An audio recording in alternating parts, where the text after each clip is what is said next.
Zura. Okey. Untuk subtopik yang pertama adalah penyakit berjangkit dan penyakit tidak berjangkit. Okey. So di dalam dunia ni ada macam-macam jenis penyakit kan? Ada penyakit yang boleh berjangkit dan ada penyakit yang datangnya daripada genetik dan dia tidak berjangkit. Okey, kita tengok. Penyakit merupakan keadaan tidak normal pada badan atau minda yang menyebabkan ketidakselesaan, sukar berfungsi atau memberi tekanan kepada seseorang individu. Penyakit boleh dikelaskan kepada dua jenis, iaitu penyakit berjangkit dan penyakit tidak berjangkit. Okey, kita akan tengok apa yang dimaksudkan dengan penyakit berjangkit dan apa yang dimaksudkan dengan penyakit tidak berjangkit. Okey nah, penyakit berjangkit disebabkan jangkitan daripada patogen secara langsung atau melalui medium dan vektor. Ya, contohnya tuberkulosis, selesema, kurap, panau, penyakit kencing tikus, demam denggi, demam malaria dan demam Zika. Okey, penyakit yang boleh berpindah daripada seseorang individu kepada individu yang lain. Contohnya situasi yang sekarang ni tengah viral dekat satu dunia, apa dia penyakit berjangkit yang tengah viral sekarang ni? Mesti semua orang tahu kan? Of course lah semua orang tahu, iaitu penyakit COVID-19 yang menyebarkan sejenis virus yang dinamakan sebagai coronavirus. Okey. Coronavirus ni dia mula wujud pada penghujung tahun 2019. Sebab itu kita panggil siapa penyakit yang dapat coronavirus ni, kita panggil dia sebagai pesakit COVID-19. 19 tu maksudnya tahun 2019 lah. Okey, kemudian penyakit tidak berjangkit. Penyakit tidak berjangkit adalah penyakit berlaku disebabkan faktor genetik ataupun gaya hidup. Ini bukan disebabkan oleh virus ataupun patogen yang dijangkiti daripada orang lain, tapi disebabkan oleh faktor genetik atau gaya hidup. Okey, contohnya kanser, hipertensi, diabetes, asma dan penyakit kardiovaskular. Ini contohnya macam kanser lah. Kalau pemakanan kita tak jaga gaya hidup kita, contohnya macam selalu merokok, makan makanan yang banyak MSG, itu antara salah satu faktor untuk seseorang itu mendapat kanser lah. Contohnya kanser paru-paru. Dan hipertensi kalau hari-hari makan makanan yang banyak MSG, tinggi kandungan garam, mungkin akan dapat hipertensi. Okey, seterusnya penyakit yang tidak berpindah daripada seorang individu kepada individu yang lain. Okay, itu maksud tidak berjangkit lah. So dia tak pindah daripada individu A kepada individu B. Tapi disebabkan oleh faktor genetik atau gaya hidup. Faktor genetik ni maksudnya faktor yang diturunkan secara keturunan daripada keluarga. Okay? Okay, bagaimana penyakit berjangkit disebarkan?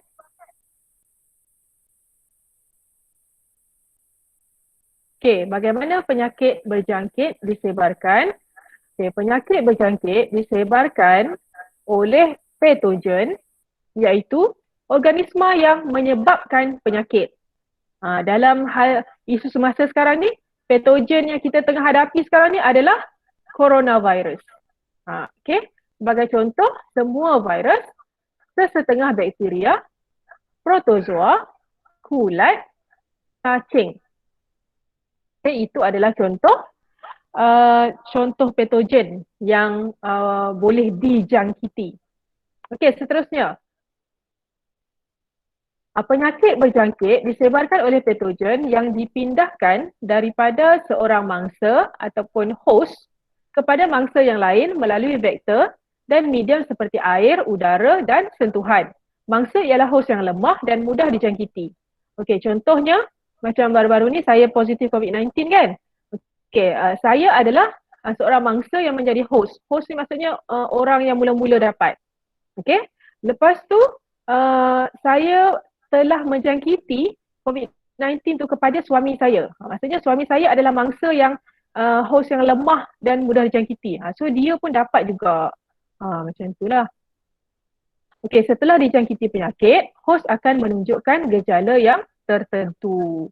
Okey, so bila dah dijangkiti oleh virus tu, adalah gejala-gejala ataupun simptom-simptom yang berkaitan dengan patogen tersebut ataupun virus tersebut. Okey, kita tengok penyakit bawaan udara. Okey, terdapat dua cara jangkitan penyakit bawaan udara, iaitu melalui jangkitan titisan ataupun jangkitan habuk. Okey, ingat ya, melalui titisan ataupun melalui habuk. Okey, kita tengok jangkitan bawaan udara ni dia ada terbahagi kepada dua jenis, iaitu melalui titisan dan habuk. Untuk jangkitan titisan, percikan titisan air yang mengandungi patogen daripada mulut dan hidung pesakit melalui bersin, batuk, bercakap, menguap dan bernafas. Okay, contohnya kalau yang jangkitan titisan ni memang relevan sangat dengan isu sekarang. Sebab tu kita dinasihatkan untuk memakai face mask sentiasa. Sebab mungkin kita belum didatangi dengan gejala ataupun simptom lagi kan. Kita belum didatangi dengan gejala dan simptom, kita tak perasan yang kita ini adalah pembawa virus. So bila kita pakai face mask, kita boleh menghalang percikan titisan air tu daripada mulut kita, daripada hidung kita. Sebab daripada perbuatan seperti bersin, batuk, bercakap, menguap dan bernafas ni pun dah boleh menjangkitkan virus kepada rumah lain ataupun orang lain. Okey, kemudian jangkitan yang kedua adalah jangkitan habuk. Bakteria di dalam air ludah pesakit yang sudah kering akan membentuk spora dan disebarkan oleh habuk oleh angin. Okay, nampak tak betapa mudahnya virus tu nak tersebar. Okey, kita tengok jangkitan melalui udara dapat dicegah dengan mengamalkan cara-cara yang berikut. Okay, yang pertama, menutup mulut dan hidung semasa bersin, batuk atau menguap. Tidak meludah di merata-rata tempat dan mengelakkan diri daripada berada di tempat yang penuh sesak dan memastikan tempat tinggal cukup cahaya kerana sinar ultra ungu ataupun UV light yang boleh membunuh setengah mikroorganisma dalam udara.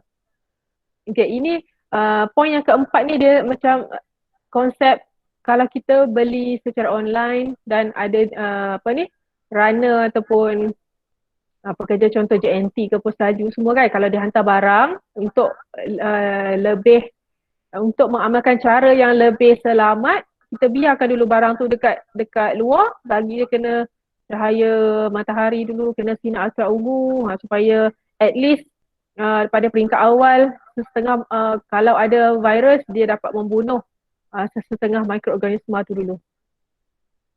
Okey, contoh penyakit yang boleh berjangkit melalui udara. Kita tengok tuberkulosis, thalassemia, SARS. SARS ni dulu pernah kecoh juga dekat Malaysia. Sekarang dah kurang sikit. Influenza A ataupun H1N1, cacar air. Dan yang paling terkini of course lah COVID-19. Okey, kita tengok pula penyakit bawaan air. Penyakit bawaan air ini adalah jangkitan melalui air, biasanya berlaku di kawasan yang tidak mempunyai bekalan air paip terawat dan sistem sanitasi yang sempurna. Sebagai contoh, apabila seseorang menggunakan tandas yang dibina di atas sungai, tinjanya yang mengandungi patogen akan memasuki sungai dan mencemarkan sungai. Sungai kan air dia sentiasa mengalir kan? Okey, so bila seseorang itu boleh dijangkiti patogen apabila terminum air sungai yang telah tercemar daripada air yang mengalirkan tinja tadi. Okey, ini biasanya sekarang dekat Malaysia tak banyaklah penyakit yang daripada bawaan air ni sebab Malaysia ada sistem pembentungan ataupun sistem perpaipan yang sangat baiklah berbanding dengan negara-negara kurang maju. Okey, seterusnya selain sistem bekalan air dan sanitasi yang tidak sempurna, banjir juga boleh merebakkan penyakit berjangkit. Kawasan banjir ni ada risiko dia tinggilah untuk mendapat penyakit bawaan air. Okay, antara contoh penyakit yang berjangkit melalui air adalah korela, demam kepialu, disentri, ameba. Okay, 3 tu ya. Alright, seterusnya jangkitan penyakit melalui air boleh dicegah dengan cara, okay, apa cara yang kita boleh lakukan? Antaranya, mencampurkan klorin di dalam kolam renang dan sistem bekalan air. Itu sebab itulah bila kita pergi ke tempat-tempat yang ada kolam renang, kolam awam, memang dia ada sedikit bau klorin dan bau klorin tu agak kuat sebab apa?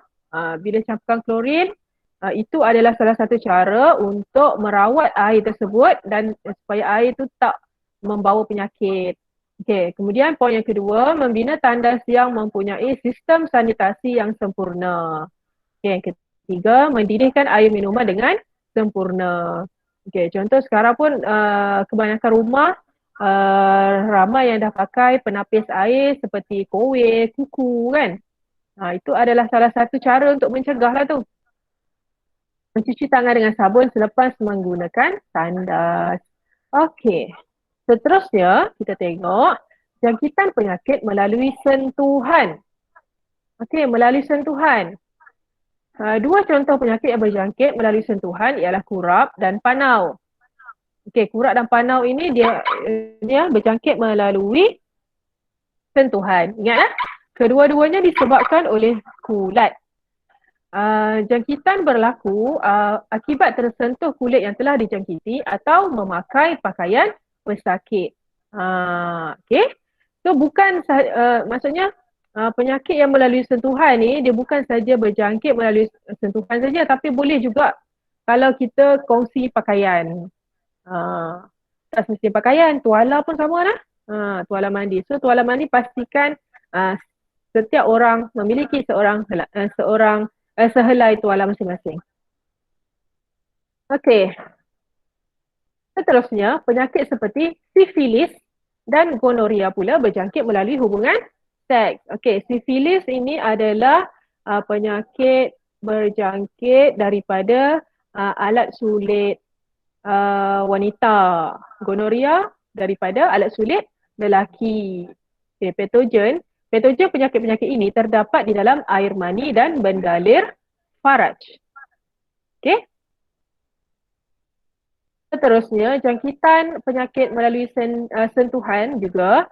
Selain itu, virus HIV yang menyebabkan AIDS boleh merebak melalui hubungan seks, darah dan perkongsian jarum suntikan dalam kalangan penyakit dan penagih dadah. Okey. Tapi HIV ni dia hanya boleh merebak melalui itulah yang hubungan seks, darah dan perkongsian jarum je lah. Tapi kalau setakat sentuhan tangan tanpa melibatkan melibatkan pengaliran darah, so HIV dia tak boleh berjangkit lah. Dia hanya berjangkit apabila ada hubungan seks, darah atau perkongsian jarum saja. Jangan salah faham pula. Okey. Seterusnya, jangkitan penyakit melalui vektor. Vektor ini maksudnya pembawa. Okey, vektor ni maksudnya pembawa. Sesetengah patogen menggunakan haiwan untuk memindahkannya daripada satu host kepada host yang baru. Host ni maksudnya perumah ataupun boleh kita kata satu badan kita ni, okay, keseluruhan badan kita ini adalah host. Faham tak? Okay. Keseluruhan badan kita ni adalah host dan vektor ni menyampaikan dia membawa virus ataupun bakteria ataupun penyakit daripada host A kepada host B yang baru. Haiwan yang memindahkan patogen ini dikenali sebagai vektor. Okay, biasanya vektor ni adalah daripada kalangan haiwan lah. Contoh macam gambar kat tepi kan. Contohnya macam gambar ni, lipas. Vektor adalah lipas. Patogen yang dia bawa adalah Salmonella typhi. Okey, seterusnya ini adalah lalat. Lalat patogen Salmonella typhi juga. Okey, kemudian vektor nyamuk Aedes. Nyamuk Aedes membawa patogen virus denggi. Dah boleh mengakibatkan demam denggi. Okey, seterusnya vektor nyamuk Anopheles. Patogen yang dibawa adalah Plasmodium malaria. Dia mengakibatkan demam malaria. Vektor seterusnya adalah tikus. Patogen bakteria Leptospira sp. Okay, jom kita tengok jadual ni. Jadual ni menyatakan penyakit, gejala, patogen dan vektor serta cara jangkitan dia. Okey, malaria. Ini ada dalam buku teks lah, boleh baca nanti kemudian lah. Boleh lah?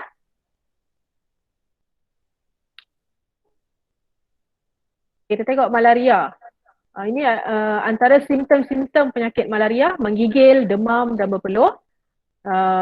Dia patogennya adalah Plasmodium malaria. Vektornya adalah nyamuk Anopheles bertina. Okay, daripada gigitan nyamuk. Okay, ini saya pergi laju-laju lah.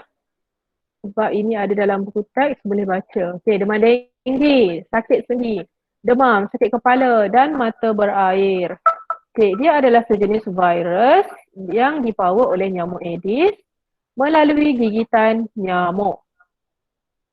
Seterusnya Zika. Zika, demam, ruam, sakit sendi dan konjungtivitis atau kita boleh panggil sebagai mata kemerahan. Okay.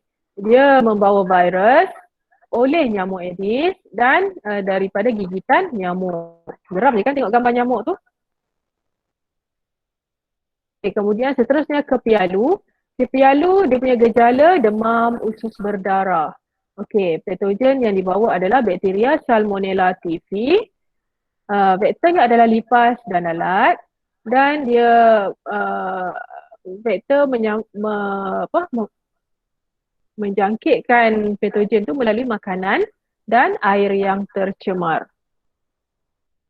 Okey, kemudian leptospirosis. Simptom dia demam, sakit kepialu, sakit otot. Patogen yang dibawa bakteria Leptospira sp. Vektornya adalah tikus.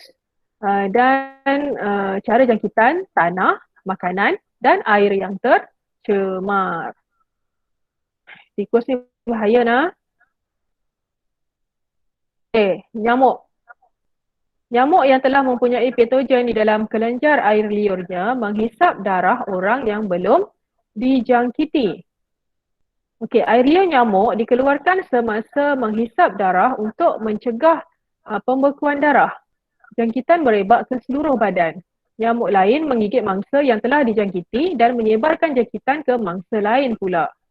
Okey, ini contoh untuk nyamuk Aedes lah. Okey, lalat pula, cara lalat menjadi vektor dan menyebarkan jangkitan. Lalat yang hinggap di atas kotoran, okay, dia lalat memang suka duduk di kawasan kotor dan sampah kan. So dia mempunyai patogen yang melekat pada kakinya dan badannya. Okay, kemudian lalat memindahkan patogen ke makanan. Okay, patogen memasuki badan seseorang yang makan makanan yang tercemar. Okay, mekanisme menghalang penularan penyakit berjangkit. Peringkat ada 3 ya, iaitu peringkat primer, peringkat sekunder dan peringkat tertier. Cuba tengok pakcik kat sebelah ni dia pakai apa ni? Apa nama set pakaian yang dia pakai ni?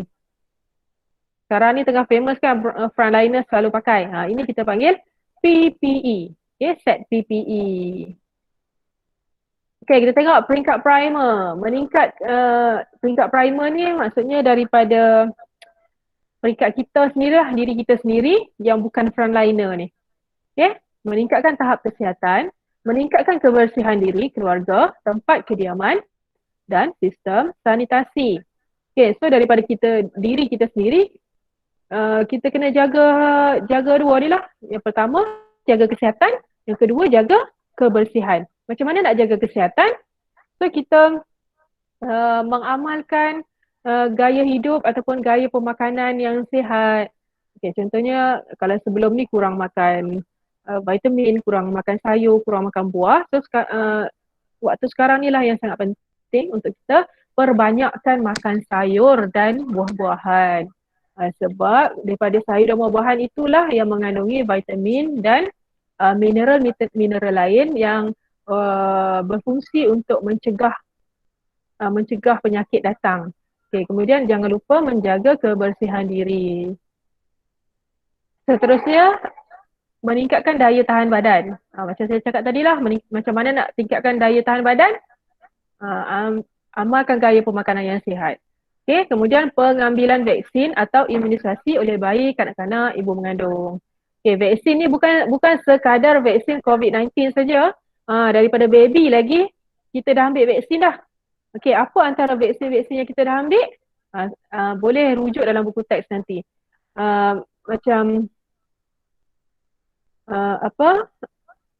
Macam pelajar perempuan naik tingkatan 1 dah ada dapat suntikan, betul tak? Suntikan HPV dos 1, dos 2, macam tu. Itu contoh vaksin lah.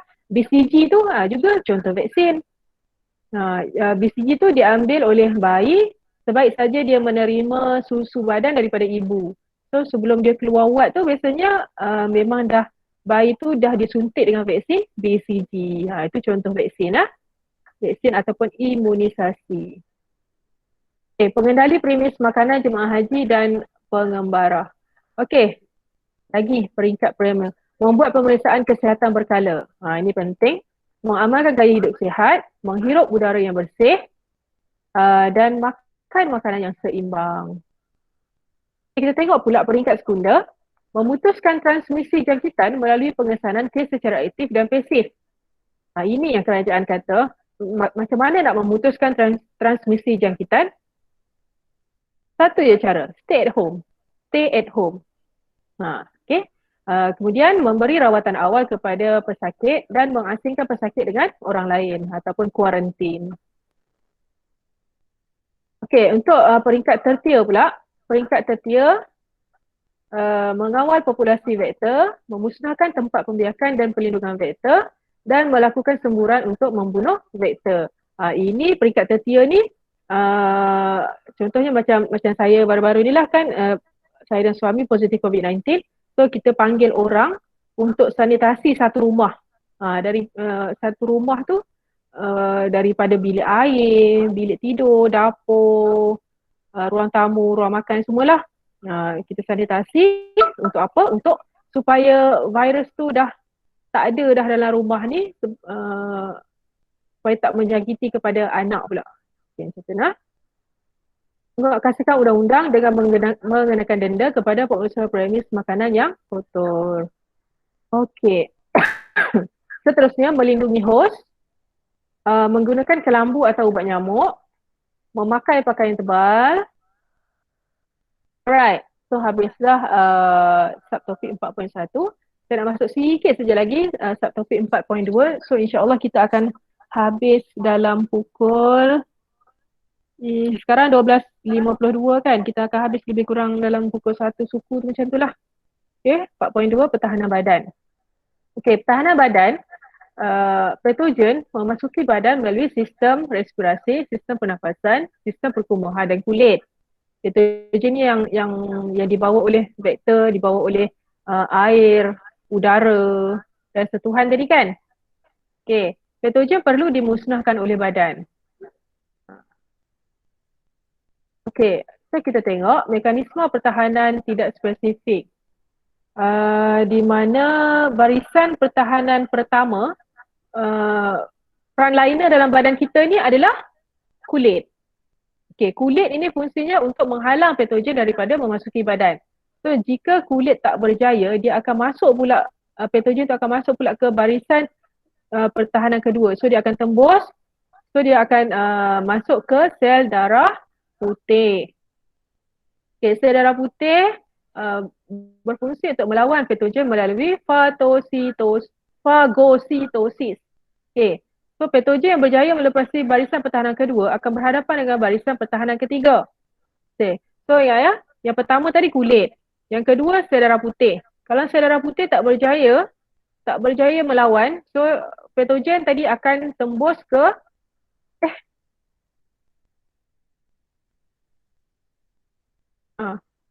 okay.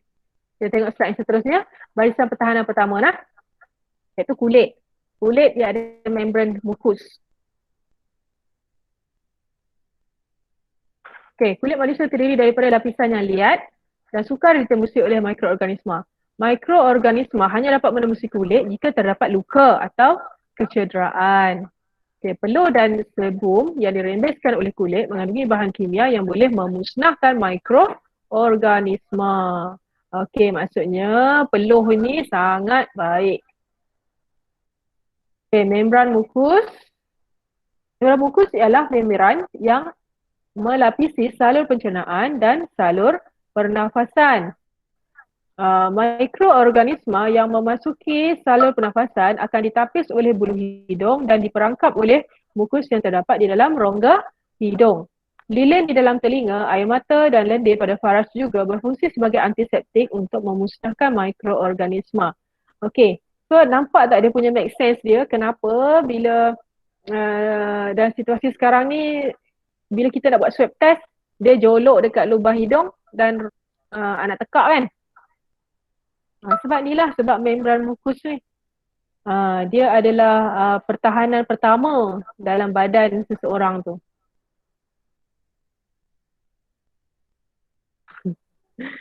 Okey, white blood cell ataupun sel darah putih. Okey. Kan tadi kata sel darah putih bergerak balas dengan operasi fagositosis. So kita tengok apa itu fagositosis. Sel darah putih akan bertindak secara fagositosis dengan menelan dan mencerna patogen menggunakan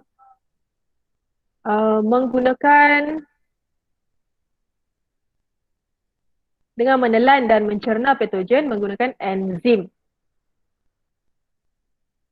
Okay, so ini adalah barisan pertahanan ketiga. Tadi kalau sel darah putih tak berjaya, so patogen itu akan sampai ke barisan pertahanan yang ketiga, iaitu antibody.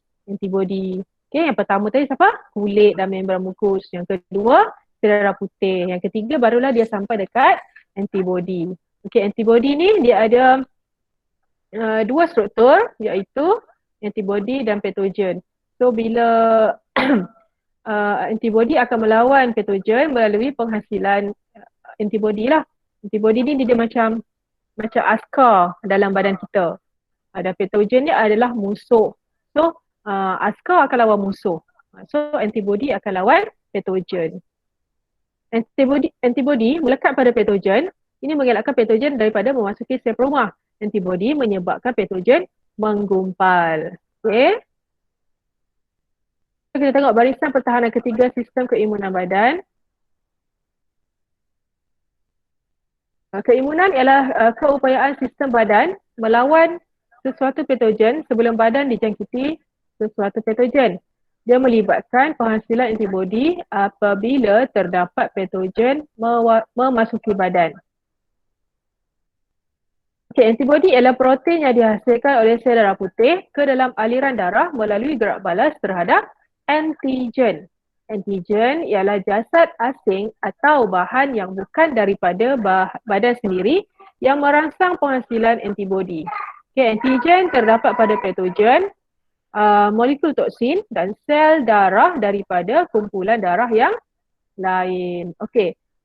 Kenapa imunisasi ni penting? Kenapa vaksin itu penting? Kita tengok.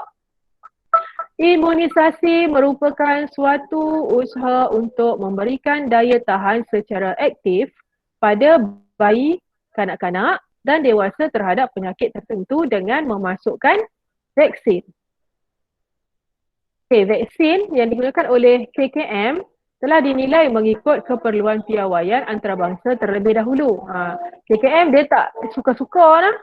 Mereka pun buat kajian juga. So mereka buat kajian dan jika mengikuti keperluan piawai antarabangsa tau, barulah diterima masuk ke dalam negara kita.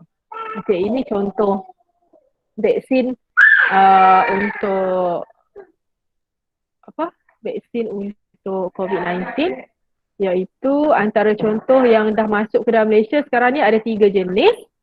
Okey, 3 jenis iaitu yang pertama kumpulan Pfizer, Pfizer, yang kedua Sinovac dan yang ketiga adalah AstraZeneca. Setakat ni dekat Malaysia dia baru masuk 3 jenis vaksin ni lah.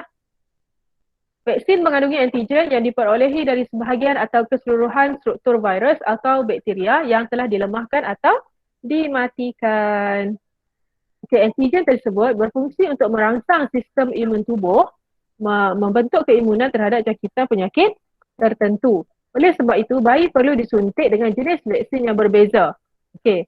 So pada peringkat bayi tu memang sangat penting lah. Umur baru lahir kena cucuk sekali, cucuk vaksin. Umur sebulan, 2 bulan, 3 bulan, 4 bulan, 6 bulan, 9 bulan, setahun dan setahun setengah. Itu antara tempoh-tempoh vaksin yang bayi kena terima lah. Ini contoh yang saya kata tadi lah. Kita tengok rancangan pemvaksinan di Malaysia. Ini sebenarnya setiap warga negara Malaysia wajib menerima dos-dos vaksin tersebut. Kita tengok daripada peringkat umur. Kalau umur baby sebulan baru lahir dia akan menerima BCG dan hepatitis B. Kalau umur sebulan hepatitis B dos 2. 2 bulan DTaP, HIV dengan polio. Sama untuk bulan 3 untuk dos kedua, bulan kelima untuk dos 3. Lepas tu umur 6 bulan pula hepatitis B dos 3, 9 bulan untuk MMR dan JE bagi negeri Sarawak saja. Umur setahun dos 2 MMR dan umur 18 bulan ataupun setahun setengah dia akan menerima booster DTaP, HIV dan polio. Untuk umur 21 bulan maksudnya setahun 9 bulan akan menerima dos 2 untuk JE di negeri Sarawak saja. Maksudnya Pening tak ada. Lepas tu pada umur 7 tahun iaitu tahun 1, darjah 1 akan menerima dos kedua MR dan booster DT. Pada umur 13 tahun pula iaitu tingkatan 1, ini untuk perempuan saja. So dia akan menerima suntikan HPV. Dan pada tingkatan 3 pula akan menerima suntikan tetanus. Ini memang lengkap lah untuk sah untuk semua warga negara Malaysia sahaja. Kalau bukan warga negara nak dapatkan dos ni boleh tapi dia bukan percuma lah. Kena bayar. Okey ke semua? Semua okey lagi? Kita tengok ya BCG saya tak nak go through lah semua ni sebab ada dalam buku teks. Nanti apa baca sendiri lah. Nur Amira kata okey. Good. Alhamdulillah. HPV, JE. Kita tengok keimunan pasif dan keimunan aktif. Keimunan ini dia terbagi kepada 2 iaitu pasif dan aktif. Ada 2 jenis lah. So kedua-dua jenis keimunan ini diperoleh secara semula jadi ataupun buatan. Keimunan aktif ada semula jadi dan buatan. Keimunan pasif juga ada semula jadi dan buatan. So kita tengok dulu keimunan pasif. Keimunan pasif, badan memperoleh antibodi daripada sumber luar. Apa sumber luar tu? Iaitu keimunan pasif semula jadi dan keimunan pasif buatan. Kita tengok keimunan pasif semula jadi pasif semula jadi terhasil apabila anak mendapat antibodi daripada susu ibu atau darah ibu yang merentasi dinding placenta. Sebab tu ibu mengandung, ibu memang kena jaga kesihatan betul-betul. Sebab jika dia sendiri tak sihat, so dia mungkin akan mengakibatkan anak juga tak sihat. Keimunan adalah sementara dan singkat kepada bayi iaitu dalam tempoh beberapa bulan pertama selepas dilahirkan. Kita tengok keimunan pasif buatan pula terhasil apabila antiserum disuntik ke dalam badan pesakit. Antiserum akan melawan patogen patogen penyakit tersebut tanpa mengganggu sistem keimunan pesakit. Dan antiserum ialah darah cecair jernih yang mengandungi antibodi untuk mencegah penyakit. Okay, ingat ya, keimunan pasif ini dia daripada luar. Daripada luar. Dia bukan daripada dalam badan dia sendiri. Okay. Contohnya macam yang tu lah, vaksin, imunisasi, yang suntikan-suntikan tu semua. Keimunan ini adalah bersifat segera dan sementara. Dia bukan kekal. Okey, kemudian kita tengok pula jenis keimunan kedua iaitu aktif. Okey, badan menghasilkan antibodi sendiri apabila dirangsang oleh antigen.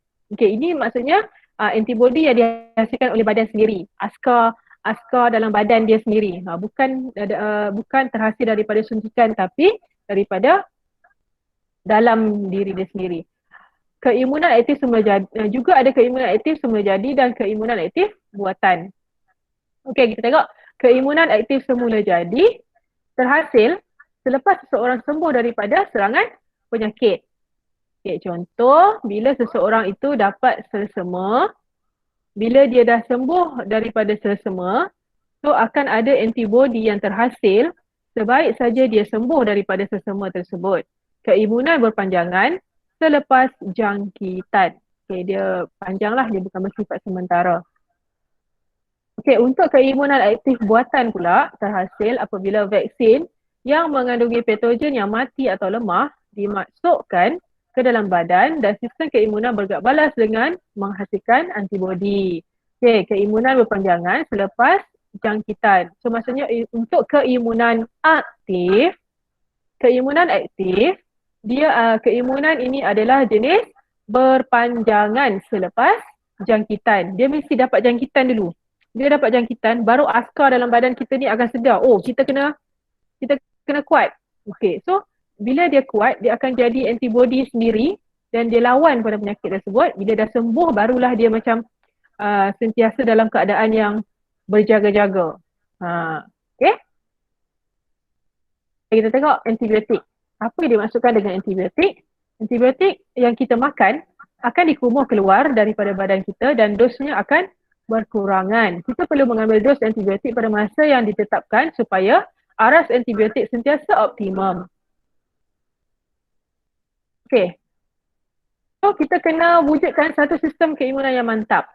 Badan manusia dilengkapi dengan pelbagai sistem termasuklah sistem keimunan. Apabila berlaku ketidakseimbangan dalam badan atau terlalu banyak toksin, sistem keimunan akan lemah. Macam mana, maksudnya kalau kita ni selalu sakit je, maksudnya badan kita ni banyak toksin. So kena keluarkanlah toksin tu. Punca sistem keimunan jadi lemah. Macam mana? Terdedah kepada pencemaran udara. Terdedah kepada pestisid. Pestisid ni racun lah. Racun. Contoh macam gambar dekat sebelah kanan atas kan. Itu adalah racun serangga yang digunakan oleh pesawah. Mengalami tekanan perasaan. Okay, bila kita stres, bila kita selalu rasa murung, tak happy, itu antara punca sistem keimunan jadi lemah lah, mudah sakit. Kemudian pengambilan gula secara berlebihan. Gula yang berlebihan boleh melemahkan keimunan kita. Okay, apa amalan yang boleh menguatkan sistem keimunan kita? Yang pertama, rehat dan tidur yang mencukupi. Ingat, rehat dan tidur yang mencukupi. Tidur yang mencukupi maksudnya tidur pada waktu malam, bukan tidur pada waktu siang. Nak tidur pada waktu siang boleh, tapi jangan lama sangat. Yang penting tidur yang baik adalah tidur pada waktu malam. Sebab apa? Sebab badan kita boleh mendapat rehat yang secukupnya apabila kita tidur pada waktu malam. Pada waktu siang ni, seelok-eloknya kita kata kita nap sajalah. Nap tu maksudnya tidur sekejap. Okay. Beriadah dan menghirup udara segar. Okay. Seeloknya pagi-pagi lah beriadah. Hirup udara segar pagi-pagi, memang udara sangat segar. Kemudian tidak merokok. Okey, tidak merokok. Pada yang tidak, yang memang bukan merokok, dia juga perlu tidak terdedah kepada asap rokok. Okey. Perokok ni dia adalah perokok aktif. Tapi orang yang terdedah kepada asap rokok pula dia adalah perokok pasif. Sebenarnya yang lebih bahaya adalah pada perokok pasif. Kemudian melakukan pemeriksaan kesihatan secara berkala. Okey, kita tengok alahan. Ada juga yang alah kepada vaksin lah. Kita tengok alahan merupakan satu tindak balas sistem keimunan badan terhadap allergen.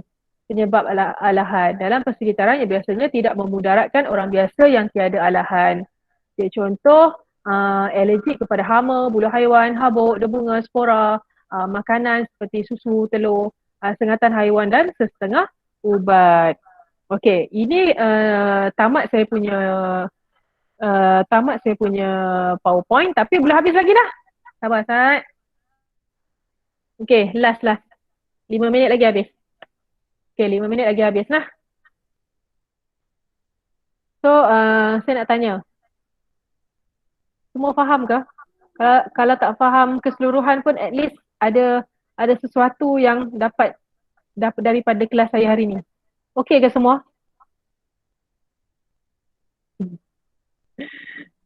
Krik. Okey, kita tengok latihan untuk hari ni simple saja. Masih ada lagi kan modul latihan yang saya bagi sebelum cuti raya hari tu? Okey. Modul latihan tu tolong buka muka surat 29. Okey, muka surat 29 ada nombor 4 dan nombor 5. Nombor 4 dan nombor 5. Okey, tolong jawab nombor 4 dan nombor 5. Lepas tu snap, bila dah siap, snap jawapan dan PM kepada saya. Jangan hantar dalam grup lah. Okay, PM kepada saya jawapan dan saya akan rekodkan respon ataupun kehadiran. Okey, dekat mana? Dekat mana nak cari jawapan untuk nombor 4 dan nombor 5 ni? Okey, tolong dengar baik-baik ya. Nombor 4, jawapan dia ada pada muka surat 82 buku teks. Okey, boleh buka buku teks muka surat 82. Okey, nombor 4, jawab 4A. 4A jawapannya ada pada muka surat 42. 82.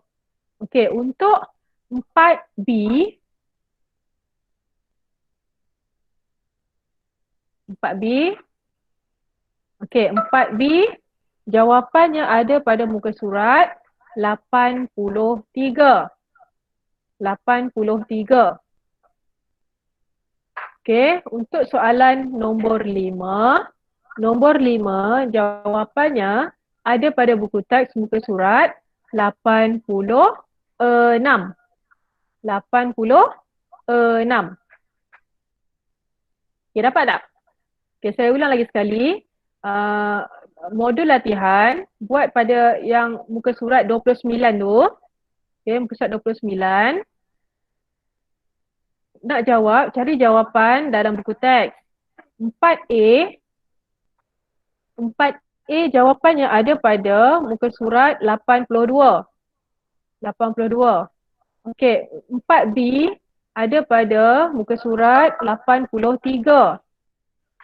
Okey, untuk soalan nombor 5, jawapannya ada pada muka surat 86. 86. Okey, kita tengok buku teks. Tak dah. Okey, buku teks muka surat 82. Ini dia. Jawapan ada kat sini ni. Saya tunjuk tak siap. Ni, muka surat 82 jawapannya ada pada gambar raja ini. Okey, kemudian untuk soalan 4B. 4B. Okey, kat sini dekat bahagian ni. Jawapannya ada di sini. Dekat kulit, membran mukus, dekat ni barisan pertahanan pertama dan barisan pertahanan kedua. Okey, itu untuk 4B. Okey, jawapannya ada dalam teks ni. Barisan pertahanan pertama dan barisan pertahanan kedua. Okey, seterusnya untuk soalan nombor 5. Nombor 5 muka surat 86 kan? 86. Okey ni. Kat sini. Jawapannya ada di sini. Hampa kena baca dan perhatikan betul-betul. Jawapannya ada di sini. Okey. Boleh ha? Boleh? Okey, hampa jangan left lagi sebab saya nak tengok siapa yang ada.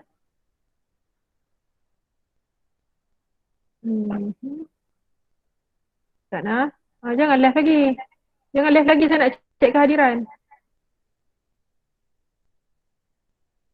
Jangan left, jangan left, jangan left. Okay, kita ada Adriana Batrisha, Aina Helmi, Darwis, Fatin Zulaika, Ita Priti, Muhammad Amirul, Muhammad Hazim, Muhammad Amri, Muhammad Syafiq, Nur Alia Izzati, Nur Amira, Nur Ashikin, Nur Azira dan Ros Azura. Okey, mana yang nama pelik-pelik ni kan? Nak minta tolong nanti PM kat saya. Bagi tahu hampa adalah orang tersebut. Okey?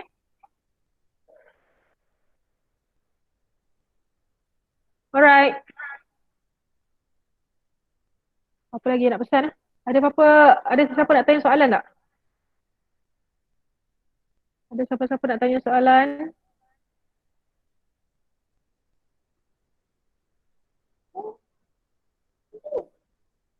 Yes. Come. Hmm? Api. Okey, ada siapa-siapa nak tanya soalan?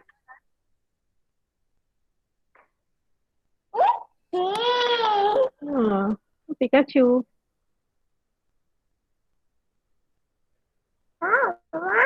Hmm. Dah habislah, tinggal soalan. Q&A. Apa ni? Jangan mendekat.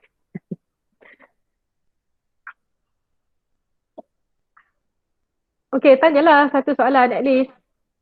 Okey, Amri kata tak ada cikgu. Dah tengok belum latihan tu? Saya tengok latihan. Tengok soalan tu senang tak nak cari jawapan? Yang nombor 5 tu agak susah sikit. Hampa kena baca betul-betul. Dah tengok. Okey. Dah. Okey, jangan lupa dah siapkan. And then yang siapa yang masuk dekat siapa yang masuk dalam Google Meet, automatik saya akan kira kehadiran. Tapi kalau boleh lebih baik kalau hantar latihan. Siapa yang tak join Google Meet, saya bagi peluang lagi dekat depa untuk siapkan latihan untuk kira kehadiran. Payah cikgu soalan nombor 5. Betul payah. Betul. Sebab tu saya bagi tips cari jawapan dekat muka surat 86. Tak apa, Hazim boleh buat. Hazim cerdik. Tak jawapan. Ya, Alia.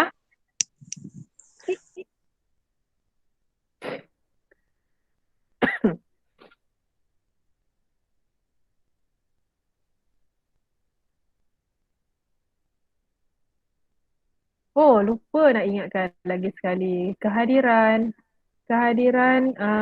dekat ruangan chat ni saya ada hantar link untuk kehadiran.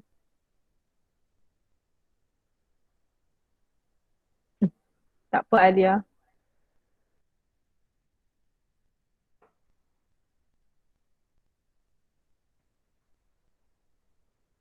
Okey, nanti isi link kehadiran ya. Saya nak tahu respon, hampa faham ke tak? Jelas tak penyampaian saya hari ni? Okey? Cikgu bagi jawapan 1 untuk jawapan nombor 5. Jawapan 1 lah. 1 je. Okey. 1 untuk keimunan aktif, tujuan dia adalah untuk mengelakkan jangkitan. Betul tak? Okey, untuk keimunan pasif, tujuan dia untuk melawan patogen penyakit. Okey, melawan patogen penyakit.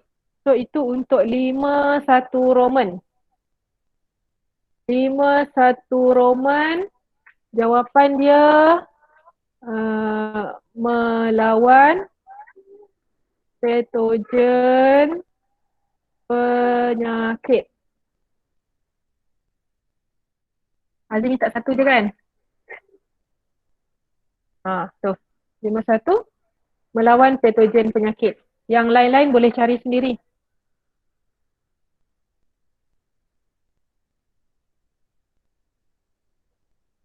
Okay, ada soalan lagi tak? Nombor 5 macam mana? Amira, nombor 5-1 jawapan dah bagi dah kat situ. Untuk yang 5-2-3-4 boleh cari sendiri kot. Dalam buku teks tu ada yang baca betul-betul.